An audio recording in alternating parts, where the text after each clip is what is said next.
Wa may yudlil fala hadiyalah. Nashhadu an la ilaha illallah wahdahu la syarikalah. Wa nashhadu anna Muhammadan abduhu wa rasuluh sallallahu alaihi wasallam tasliman katsiran amma ba'd. Qala Allah tabaraka wa ta'ala fi kitabihil karim. Ba'da na'udzu billahi minasyaitonir rajim. Ya ayyuhalladzina amanu taqullaha wal tanzur nafsum ma qaddamat lighad wattaqullaha innallaha khabirum bima ta'malun. Faqala an-nabiyyu Mustafa Muhammad Rasulillah sallallahu alaihi wasallam fi kitabul ukhra. Kullu ummati yadkhulul jannah illa man aba. Qila wa man ya'ba ya Rasulullah? Qala wa ma ata'ani dakhalal jannah wa man asani faqad aba au kama qala Rasulullah sallallahu alaihi wasallam. Bersyukur kita kepada Allah hadirnya kita dalam majlis yang sangat mulia ini. Majlis di mana barang siapa kata Nabi memudahkan langkahnya menuju satu majlis ilmu, maka sama dia memudahkan langkahnya menuju surganya Allah Subhanahu wa taala. Berkumpulnya kita dalam majelis ini, semoga saja nanti kita berkumpul dalam majelis Rasulullah kelak di akhirat, ketika kita kembali kepada Allah, liman kana yarjullah yaumul akhir.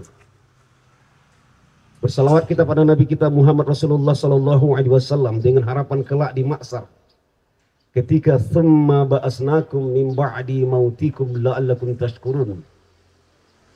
Ketika kita dibangunkan setelah mati nanti di mahsyar, kita dapat jumpa bertemu dengan baginda kita, baginda Nabi Muhammad Rasulullah sallallahu alaihi wasallam, dan kita berkumpul juga sahabat-sahabat komunitas-komunitas Bagan Batu Hijrah berkumpul nanti dalam mulkan kabiro di dalam surganya Allah Subhanahu wa taala. Amin ya rabbal alamin. Sama-sama kita muliakan, kita hormati Ketua Bagan Batu Hijrah Mas Andre yang hadir pada sore hari ini. Tuan rumah ahli bait itu Muhammad Sahren, itu Bang Ayen, itu sebagai pemilik Teko Cafe yang hadir pada hari ini, segenap jajaran pengurus Bagan Batu Hijrah dan adik-adik yang berhadir. Alhamdulillah, kajian kita pada sore hari ini bertemakan kebahagiaan hanya amal dalam agama. Tentu di dalam kehidupan ini semua orang ingin bahagia. Orang kaya ingin bahagia. Orang miskin apalagi. Orang yang tinggal di kota ingin bahagia. Apalagi orang yang tinggal di desa. Orang tua ingin bahagia. Apalagi anak muda. Namun Allah yang subhanahu wa ta'ala yang maha adil meletakkan kebahagiaan itu hanya dalam agama yang sempurna. Sejauh mana kita dapat mentaati perintah Allah dan ikut tunjuk ajar Rasulullah sallallahu alaihi wasallam. Kalaulah Allah letakkan kebahagiaan itu di harta, tentu Qarun la'natullah alaihi orang yang paling bahagia.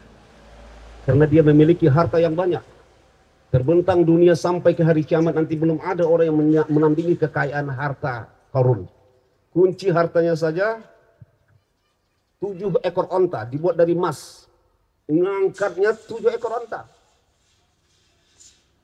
Jadi kalau ada orang kaya sombong, itu terlambat. Lagi dulu Qarun orang kaya yang paling sombong di muka bumi Allah Ta'ala. Ya, sampai dapat di bawah tanah dapat harta dikatakan harta Qarun. Harta karun. Padahal karun itu matinya, tenggelamnya di Mesir. Sewaktu dia tukang sayur, dia taat pada Allah. Ini adalah sepupu Nabi Musa alaihissalam. Tapi begitu diuji Allah dengan harta, wala takunu kalladzina nasullaha fa ansahum anfusahum. Dia lupain Allah. Maka Allah jadikan dia lupa pada dirinya sendiri. Dilaknat oleh Allah. Ya.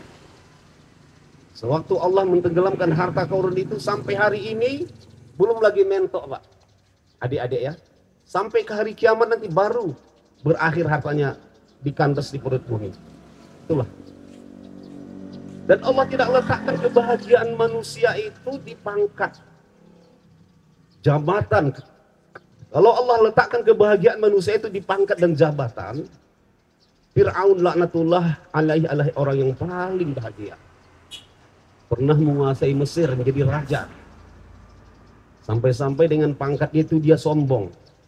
Fir'aun itu mempunyai sikoh wibawa, nggak pernah sakit, nggak pernah sakit. Makanya mengaku dirinya Tuhan. Ya, bila dia lewat di lautan Nil, sungai Lautan Merah itu, ada geriak ombak, dia senggak geriakan ombak itu berhenti seketika. Tapi pada saat itu dia katakan, ana rabbukum, saya Tuhan kalian. Dan rakyat lemah gemulai, tak berdaya, mengakui kekuasaan, kehebatan Firaun. Ya, Masya Allah. Tapi ketika dia mengatakan ana rabbukum itu, setan pun kaget, terperanjat setan. Melompat setan, rupanya ada lagi lebih hebat, lebih preman dari aku, kata setan. Walau bagaimanapun setan itu jadi merabbinya malaikat 500 tahun. Ya, memanggil Allah tuh ya Rabbi, nggak pernah mengakui Tuhan. Iblis itu namanya Ajajil. 1000 tahun ibadah di langit yang pertama, 1000 tahun ibadah di langit yang kedua, di langit yang ketiga, sampai 7000 tahun ibadah. Ya, yang paling alim penduduk surga itu adalah setan, iblis. Tapi karena dia sombong, disuruh sujud sama Nabi Adam, dia nggak mau. Dia katakan ana khairum minhu, saya lebih baik daripada kamu wahai Adam. Dicampakkan dari surga ke dunia ini. Ya, itulah iblis. Tapi memanggil Allah tuh ya Rabbi, wahai yang maha mengatur. Tapi iblis tak mau diatur. Jadi kalau ada orang-orang yang bandel nggak mau diatur, itu ada sedikit penyakit iblis di hatinya itu. Sifat iblis, ya. Masya Allah. Kemudian Allah letakkan kebahagiaan itu hanya dalam agama. Dalam agama. Sejauh mana kita dapat mentaati perintah Allah. Orang kaya ingin bahagia, dia harus amalkan agama. Orang miskin ingin bahagia, dia harus amalkan agama. Anak muda ingin bahagia, dia harus amalkan agama. Orang kota ingin bahagia, dia harus amalkan agama. Itu tidak lama-lama. Di dunia ini hanya 60 atau 70 tahun saja berakhir kehidupan ini. Ya. Ketaatan itu sampai kita mati aja. Dunia ini ada awal, ada akhir. Tapi akhirat ada awal, tiada akhir.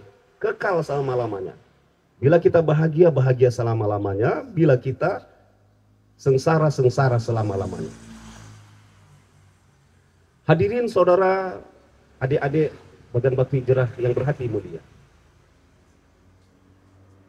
Harta dunia ini adalah hanya merupakan zalika hayatud dunya illa mataul ghurur. Tipu daya saja. Senda gurau, permainan. Ya. Permainan. Hari ini kita jalan di atas bumi, satu masa bumi di atas kita. Hari ini dunia nyata, akhirat cerita, suatu masa dunia nyata, akhirat tinggal cerita. Jadi sudah ditentukan Allah bagaimana keadaan kita hari ini. Tentang rezeki jangan susah mencari-cari, susah payah mencarinya.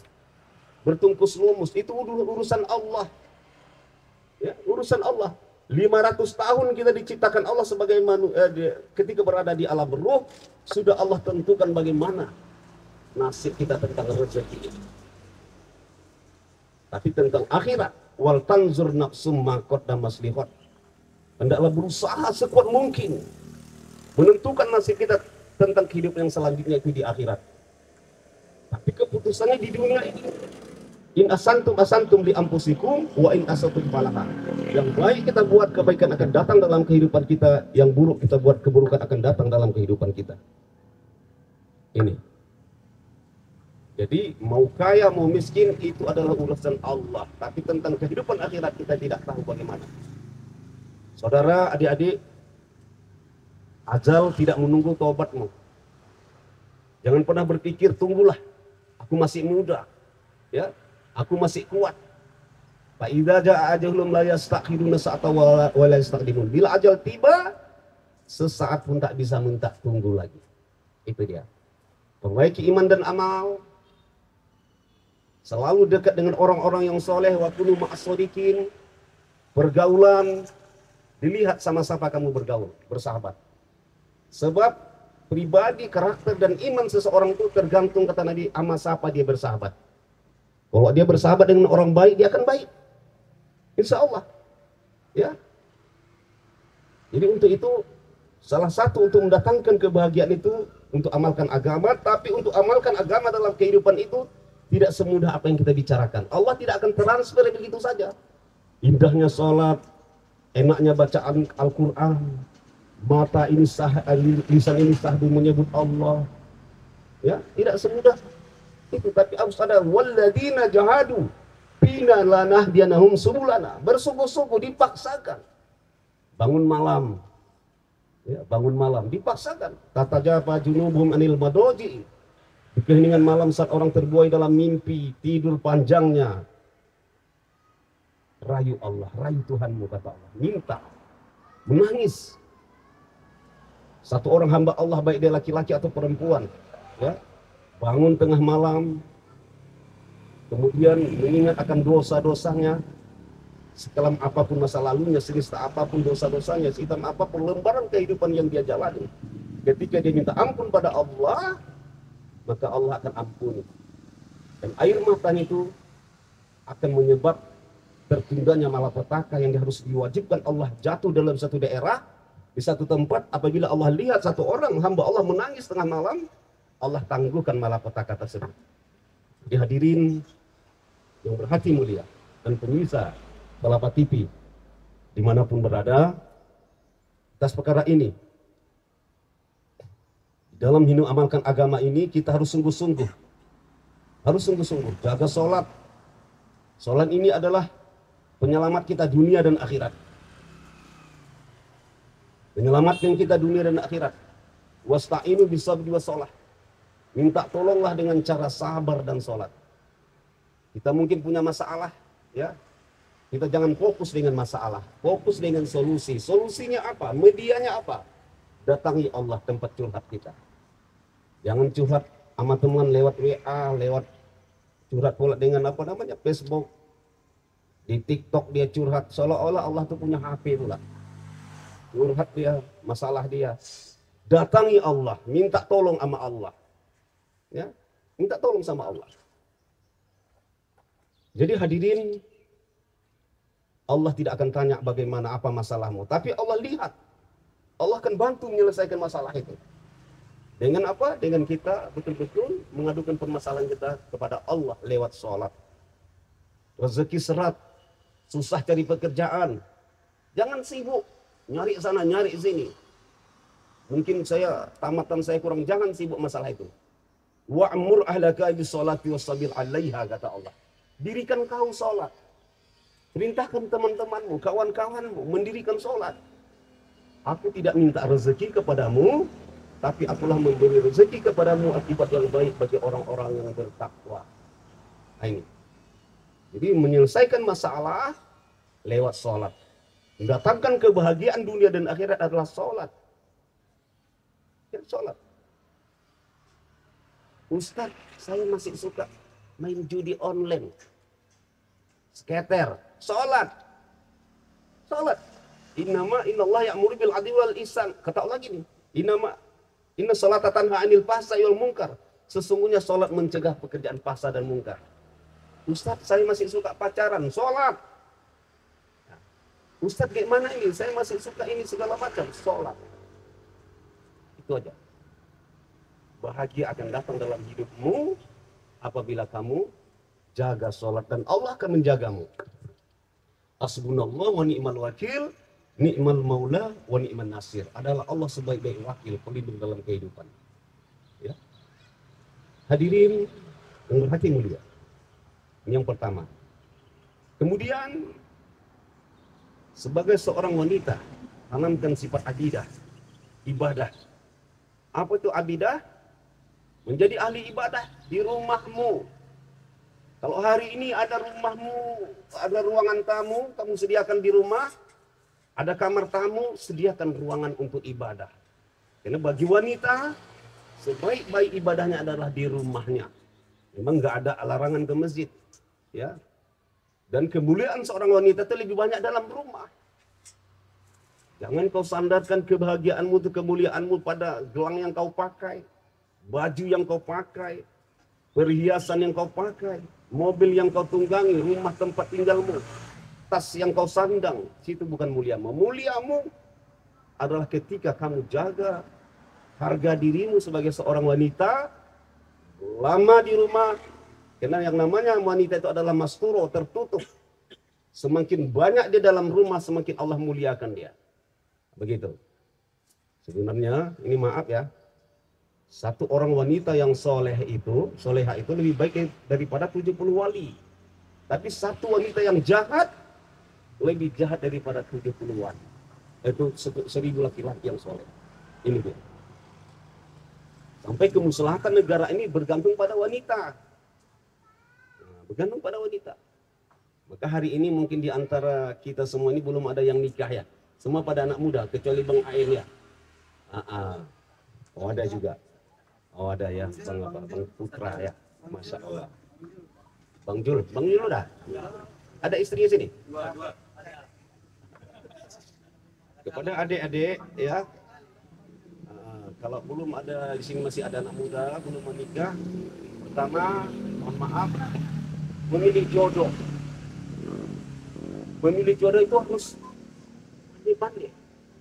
Pertama dianjurkan pada agama ini adalah li jamalia, ketampanan atau kecantikan. Itu diutamakan juga, ya. Kemudian nasabnya, keturunannya. Dari bapaknya dilihat anak siapa. Li amaliha, hartanya. Kemudian baru agamanya. Li diniha, agamanya. Jadi curi terakhir kalian nanti ketika memilih, ya Mas Andre, memilih pasangan itu adalah ibu. Walaupun kita sudah cocok. Tapi ibu-ibu harus ada tahu juga, harus paham juga. Jangan terlalu ikut campur ibu kita dalam masalah jodoh kita. Ada satu anak muda cerita, sampai tak nikah-nikah Mas. Sampai tak nikah-nikah. Ibunya terlalu ikut campur. Satu hari dia ada pasangannya, temannya yang mau dipinangnya, dilamarnya, ada orang memang suku Batak. Dibawanya ke rumah, ditolak sama ibunya. Maka dia temenung, sholat di masjid, ya. Tiba-tiba ada jumpa dengan seorang ustadz. Kenapa kau galau? Galau ustadz, kenapa? Mungkin saya tak jadi nikah-nikah ini ustadz. Mungkin jadi lajang tua. Kenapa? Ibu saya serba salah. Saya bawa nanti orang Batak, bermarga. Dia bilang cantik, tapi orang Batak nggak suka. Kemudian saya bawa lagi orang Jawa. Dia bilang manis orangnya, putih. Ya, anaknya manis tapi nggak pakai jilbab. Serba salah. Gampang itu kata Ustaz. Gampang gimana Ustaz? Ya ajari kamu. Cari calonmu itu yang mirip dengan ibumu. Oh, mirip mamamu. Kalau dia salahkan lagi, itu berarti dia menyalahkan dirinya. Oke, tak lama dapat. Mirip kayak mamanya. Mirip. Dibawa ke rumah, assalamualaikum, waalaikumsalam, mirip mama kata adiknya. Duduk di hadapan mamanya. Inilah yang mama suka. Kenapa nggak dari dulu kau cari wanita seperti ini? Tak ada cerita. Kita cari hari hanya yang baik. Kamu harus nikah. Siap mak. Keluar bapaknya, menangis bapaknya. Kau usah lah nak kau nikah dengan itu. Kenapa? Cukuplah 30 tahun merasakan wanita kayak gini. Tak jadi nikah. Rupanya galak mamanya. Cukuplah bapak merasakan sampai 30 tahun merasakan ibumu kayak gini nak. Tak jadi nikah. Jadi intinya orang tua kita kasih tahu kita sama mereka, jangan terlalu ikut campur dalam urusan jodoh kita, ya. Itu dia. Jadi adik-adik, kepada adik-adik yang hadir ini ada juga nisa ya, perempuan, laki-laki, insya Allah itu yang dipilih pertama adalah agamanya. Karena bahagia itu hanya dalam agama. Ya. Selanjutnya, saya sampaikan di sini, qanaah kalian dalam kehidupan. Jangan disiksa diri.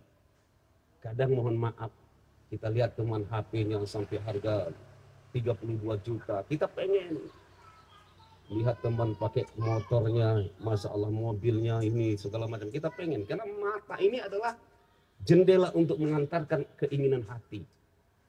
Makanya dianjurkan Nabi ketika melihat kebesaran-kebesaran dunia, ya, kemewahan-kemewahan dunia, pejamkan mata, Baca doa Allahumma inni a'udzubika min fitnatid dunya wa azabil qabr. Ini dia. Kenapa? Dunia itu fata morgana, temporer hidup kita di dunia ini, singkat-singkat saja. Ya, tipuan. Apapun yang ada di dunia ini, zalika itu dunia ila mataul ghurur. Tidaklah kesenangan dunia itu senda gurau belaka, permainan. Wallahu indahu husnul ma'ab. Di sisi Allah tempat yang paling baik itulah surganya Allah. Kita akan kembali ke kampung yang sesungguhnya, kampung akhirat. Hidup kita sangat singkat sekali. Kematian adalah sesuatu yang pasti, lebih pasti dari terbitnya matahari dari sebelah timur. Ya. Wal tanzur nafsum ma qaddamat lighad wattaqullah. Tiap-tiap diri di antara kamu harus dipersiapkan hari hot, hari esok. Begitu singkatnya Allah mengatakan dunia itu hari hot, hari esok. Kenapa? Memang dunia ini sangat singkat. Ya. Mati, lahir diajankan dan diiqamahkan, mati disolatkan. Lahir nggak bawa apa-apa, mati pun nggak boleh bawa apa-apa. Lahir di bedung, mati pun di bedung, betul nggak? Apa yang mau kita handalkan? Coba, ya. Apa yang kita bawa? Sebanyak-banyak harta, 3 lapis kain kapan, betul nggak? Kalau kalian punya istri, kalian sayangi, kalian cintai, tanya nanti, Dek, mau nggak nemani aku dalam tidur 1 malam? Pasti nggak mau dia, betul nggak? Nggak mau dia. Kalau nangis tetap menangis. Nangis dia. Minggu pertama matanya merah. Minggu kedua merah matanya. Minggu ketiga merah matanya. Minggu keempat bibirnya lah merah. Rambutnya dipirang-pirangkannya. Jadi janda pirang. Iya kan? Suami dihajar dalam kubur. Oleh nungker nangkir. Hajar kir. Siap kar. Aduh kar. Aduh kir. Aduh kar. Suami dihajar dalam kubur. Siang malam. Istri di tempat tidur sama suami baru. Ya Allah ya Karim. Apa kata Allah? Ulaikumul ghafilun. Jangan bodoh. Jangan sampai gara-gara istri ya kita lalai kepada Allah ya. Nanti kelak gitu ya kepada anak-anak muda ya. Kepada istri yang ada di sini, calon-calon istri juga, jadilah kau sebagai khodimah untuk suamimu. Apa itu khodimah Ustaz? Layani suamimu, bersolek berias untuk suami ya. Pakai skincare, apa namanya skincare ya? Pakai untuk suami nanti. Masya Allah. Lipstikmu yang merah, pakai untuk suami. Jangan hanya pergi undangan, pergi kemana, belanja sejuta, habis-habisan. Tengoklah mak-mak sekarang. Ada lagi bulu mata, penangkal badai namanya. Ya karena pangkalnya itu apa? Tumpul, ujungnya lancip. Ya kan? Kalau pulang lancip diperbaiki dulu, bolo lagi. Ya Allah. Sini merah, sini merah kuning hijau. Dari jauh gak lampu lalu lintas mata ibu itu. Ya Allah. Balik ke rumah bau barsen, bau gas baunya. Ya. Khodimah untuk suami. Laknat Allah ke atas wanita yang keluar berhias bersolek hanya untuk orang lain. Ini ya.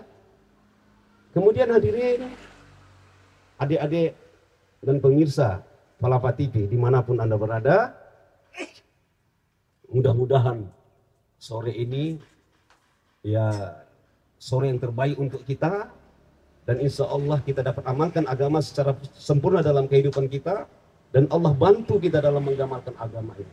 Amin, amin ya rabbal alamin. Saya rasa demikian saja dulu. Untuk kali pertama saya di sini agak kaku juga, ya.